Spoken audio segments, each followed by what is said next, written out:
حضرت امیر المؤمنین ایدہ اللہ تعالی فرماتے ہیں، حضرت مسیح موعود علیہ السلام حضرت صلی اللہ علیہ وسلم کی سچے دل سے پیروی کرنے والے کے بارے میں فرماتے ہیں کہ حضرت صلی اللہ علیہ وسلم کی سچے دل سے پیروی کرنا اور ان سے محبت رکھنا انجام کار انسان کو خدا کا پیارا بنا دیتا ہے۔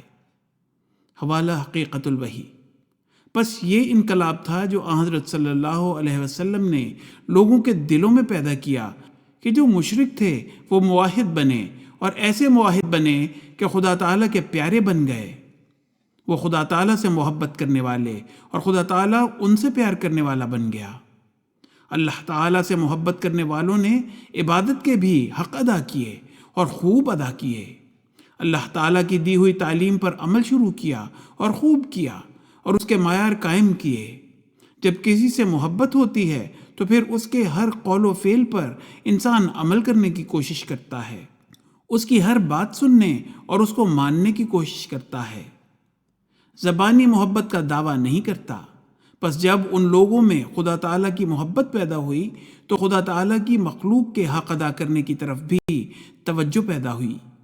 حقوق العباد کی بجا آوری میں بھی ایک دوسرے سے سبقت لے جانے کی کوشش کرنے والے بننے لگے، اور جب یہ صورتحال پیدا ہو تو پھر آپس کا محبت و پیار بھی للہ پیدا ہوتا ہے۔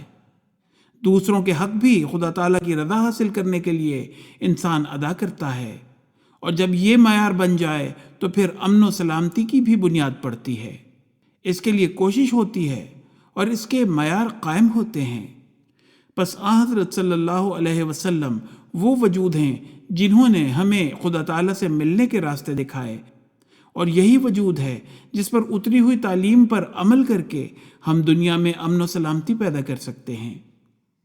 ہمیشہ یاد رکھنا چاہیے کہ امن کی بنیاد گھروں سے شروع ہوتی ہے، پھر محلے، قصبے، شہر، ملک اور بین الاقوامی سطح تک اس کا دائرہ بڑھ جاتا ہے۔ پس ہر سطح پر جب ایک دوسرے کے جذبات اور حقوق کا خیال رکھا جاتا ہے تو امن قائم ہوتا ہے، اور ہر طبقے کی یہی تعلیم اللہ تعالیٰ نے آپ صلی اللہ علیہ وسلم کے ذریعے ہمیں دی۔ ہر طبقے کو یہ تعلیم آپ نے دی۔ حوالہ جلسہ سالانہ جماعت احمدیہ جرمنی 2022۔